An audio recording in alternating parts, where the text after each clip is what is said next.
Hello there. Welcome to the Leaders of Continuous Improvement podcast. My name is Arjun Patel, and you'll be hearing from the top operational experts in the industry that deal with the chaos of trying to lead projects and Kaizen events that improve processes and eliminate waste. This podcast is meant to provide tangible advice, case studies, interpretations, and ideologies of all things continuous improvement. It really does take transformational change to do a continuous improvement manager's job. So, welcome to the Leaders in CI podcast.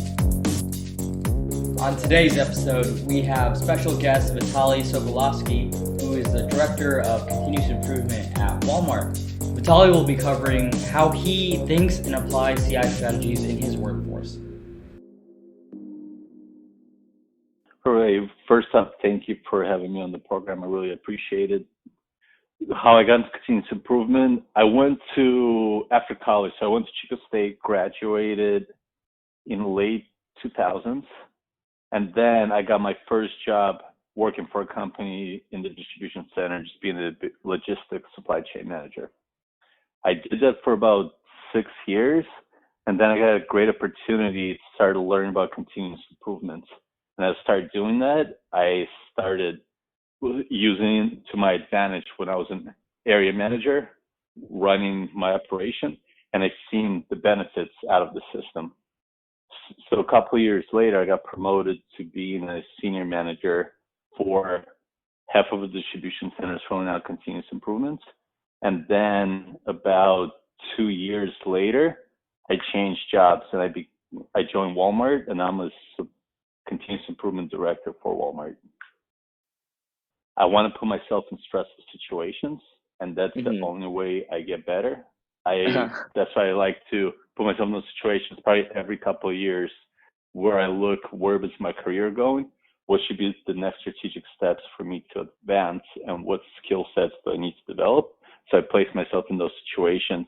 What's your role like right now? I know you're working at Walmart. So I guess, what's your role now, and what are your responsibilities? So I'm basically in charge of rolling out the methodology of continuous improvement within the company across a handful of distribution centers that I work with. And that entails teaching the methodology and driving projects that improve process as well. How do you think about continuous improvement? Like when you're first getting into a job, or first taking on the challenge, like what are the steps you take to really start, your own initiatives? So first, you need to work on understanding the business, and then understanding the team members, the managers that are doing the job. And the way you approach it is you become a teacher. And you start teaching about the culture, the tools, the benefits, how to do everything from ground up. Because where a lot of companies fail is they implement the tools and they say, now you need to start using these tools like 5S, Kaizen events to improve your operation. And that's it, we're done, go use the tools. But they don't do anything to change the culture. And if you're not going to change the culture of the company, we're focusing more on continuous improvement. It's not something that I do on the side. It's part of my job. Like just like safety when I'm working, I need to work safe. It's not something I do on the side when I have work, when I have time. Same thing with continuous improvement. Something that you need to do as part of your regular everyday job. It's not an addition.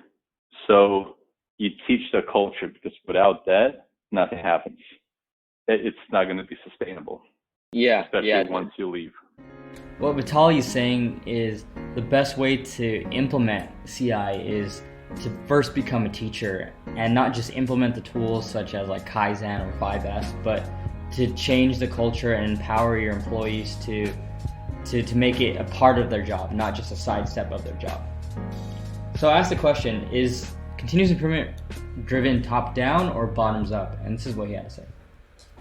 It gets rolled out from the top down, and it gets implemented from bottom up. But what I mean by that is the expectations need to be set by senior leadership. that this is going to be our culture. This is how we're going to operate. It's not something that's a choice. This is going to be how we're going to run our business going forward. And that trickles down all the way to every level of the organization. And then when you start implementing it, you actually start empowering the frontline associates, frontline managers to use the tools to see loss in their operation and turn their job from, hey, I'm just going here and getting paid to throw cases on the belt, to now I have a purpose in my job. I understand how I'm supporting the organization, and I could even improve my own processes because now I'm trying to learn the tools. So I'm going to start being more efficient, but not working physically as hard. Vitaly really emphasizes the point that leadership should embrace the aspect of continuous improvement before it's even implemented. If there's no leadership support, the whole thing is going to fail and fall apart, and that's something that you certainly don't want within the organization. The next thing I asked Vitaly is, how do you set expectations with your leadership team that it's not just about revenue, it's about supporting your organization? And this is what he had to say about it. Yeah, definitely. And that's one of from my experience and what I have read, that is one of the top reasons why continuous improvement fails in operations when they implement it. Because as they implement it, they want to see return on investment pretty soon. And I don't blame them. It is because you have to invest a lot in the front end to implement a continuous improvement system. So they want to see the return on investment right away. But it takes, Toyota has been doing continuous improvement. They developed this methodology for about 50, 60 years. And then when you talk to them, you read their books now, they're saying they're only 50% complete to where they need to be. So just think about the investment that Toyota has put into this, and they're only halfway there. Yeah. So when it comes to, when it comes to companies, they want to see the same thing, and they want to see improvements. But because you haven't built the culture yet, it kind of creates that feeling that motion is going to make us more productive, but motion does not always equal productivity, right? Yeah, and definitely. And that's where the company failed, because they push for that instead of culture first, which is probably 3-5 years, just growing that organically within the operation, and then start seeing massive improvements, because now it really becomes the culture of the company. From my experiences, unless you are the senior leader in the company pushing it from top down, it's very hard to make it work like on my level. It would be pretty hard for me to make it work if that wasn't happening. What have been some very successful strategies that you've seen in your career that really worked in terms of a tangible way of actually taking on that culture change? My favorite one that not only drives the culture, but also shows an ROI and improves metrics is this process improvement methodology called Kaizen events. And what Kaizen means is quick, rapid change. And it does a couple of things. To do a Kaizen event, you do it with a team of people that actually do the job. So you do it with hourly associates and floor level managers to actually do their job. And it's usually a 3 to 5 day process where you implement the improvements, you understand the failure points, you implement improvements, you pilot them, and you actually implement the future state by the end of the 5th day. And what that does to the culture is it empowers the frontline associates to fix the issues they have been dealing with forever. So now if I'm an associate and I have been put into this event, and after 5 days I see an improvement, now I have a couple more skills that I was taught, I go to the break room, I go home, and I tell my friends, I tell my coworkers, say, this is how I'm developing myself on my job. And it just starts spreading like wildfire. I did one of these events a few years back in this distribution center that was open for 10 years. And the associate that was there, in the picture that's in the picking module, you have to pick and you have to reach into tubs and you have to pull out the product. Well, these tubs were constantly damaged because they were moved in and out by cranes. It caused a lot of different issues, right? So Yeah. we did a Kaizen event where we actually had associates come in. One of the associates we found out during the event, like she was an artist. So we developed this brand new tote, and we developed a couple of other countermeasures that we put in, all brought up by associates. And we were able to implement the plan by the end of 5 days. So after the event, the associate came up to me and her eyes were teary, and she said, "Hey, for this whole time working here, I was looked at as just a machine. I'm getting asked to throw more in the belt, and that's it. That's the only thing that the team wants from me." This was the first time that someone ever listened to my suggestions and actually helped me implement them to make my job better. And she's like, "Thank you." And just think how powerful that is to the culture. Oh my What God. is she going to tell her coworkers? What is she going to tell her family when she goes home? And imagine doing these quick, rapid improvements strategically throughout the operation or the building that you're working with. The benefit is going to lead. And then on the other side, what does it do to the improvements, to the numbers? Now you start seeing the results the following week. Instead of when you do long projects that last for about 6-8 months, it's so slow to see results from those projects.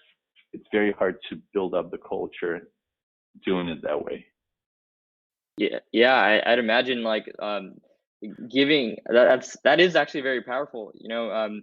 Giving the people that work on the floor every single day the autonomy to give out and promote ideas that actually get implemented. It is a very empowering feeling. They feel more a part of the company's goal at the end. They don't feel like just another like what you mentioned, like a machine. They don't feel like another just asset that the company's accounting for. They feel like they're a company owner in a sense, trying to improve processes. Exactly. Yep. And that you're snowball. Giving them, yeah, exactly. You're giving them a purpose, right? Yeah.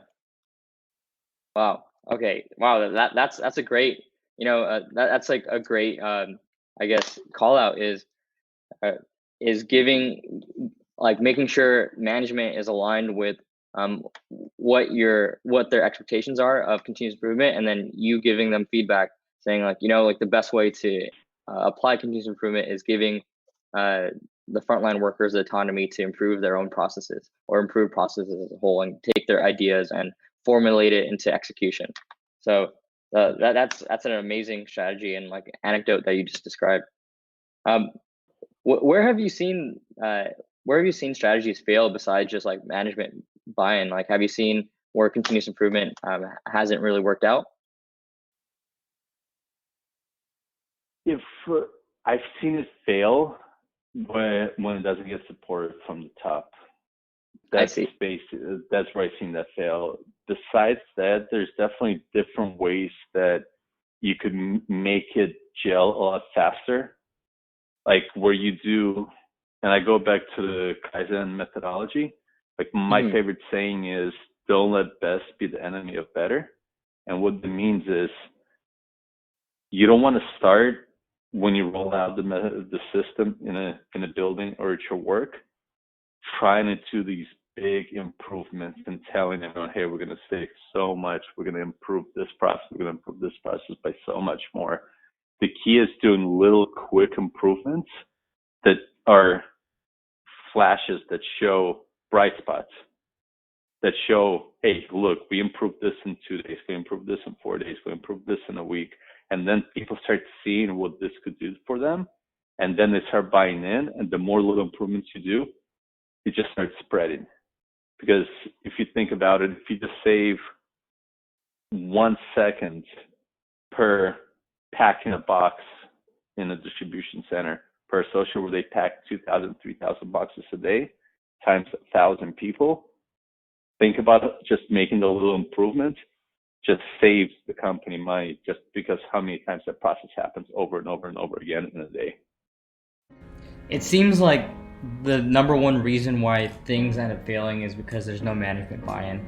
So I think what Vitaly is really trying to get at is show some sort of small improvement to show that there are net positive improvements going on. Whether it's just 1 second of increased productivity, you want to show that your efforts are actually improving the processes, even just a little bit. And the more small wins you get, it'll accumulate into more data that you could show your upper level management that something is working and you are making a transformational difference in the organization with continuous improvement.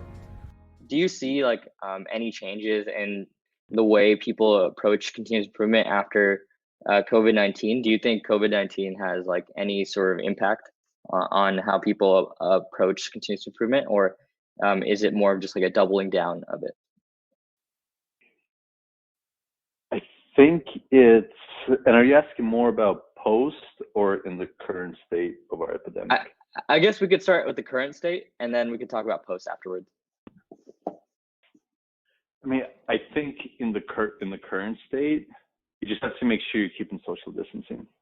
If you are doing improvements, if you are coaching your team, you want to make sure you're following social distancing to the T, and maybe even slowing down the progress where now you're on your own in the building is doing the improvements, and also observing kind of the breaking points in the operation and using this as more of a team. Let's see if we could see the loss that we're seeing right now that we could improve on once we get out of this epidemic. Because for the companies right now that are operating still, their volume most likely is through the roof, right? Because demand and supply. So now this is a really good time to see if we're failure modes. So we have a really good strategic plan once we get out of this epidemic to improve, and it's just going to make us so much better. And then for post-epidemic, I think the way the companies rebound from this is going to show them how agile and lean they are in their operation and how fast can they adapt. Because what continuous improvement also teaches you is not only to improve processes through specific events, but also you start thinking differently about your business.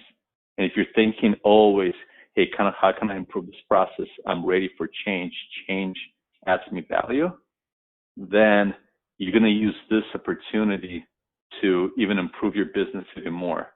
But the companies that are not doing continuous improvement, where they have been stuck in their way for years, and they're not good at changing, and they don't know how to change and think strategically, they're going to come out of this epidemic very slow to adapt into the new world, to the changes in the economy, to how people operate.